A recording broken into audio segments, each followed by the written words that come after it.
Yan. Kami magtatanim guys ng saging. Ayan o, may pasan ako isang paklang na saging. Kaya may gatanim.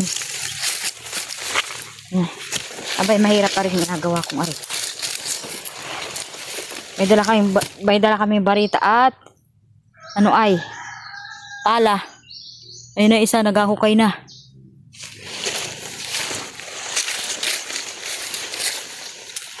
Ikot tayo dito. Tatanim kami sa may pinyahan. Sayang. Kakaunti pa ang tanim din eh.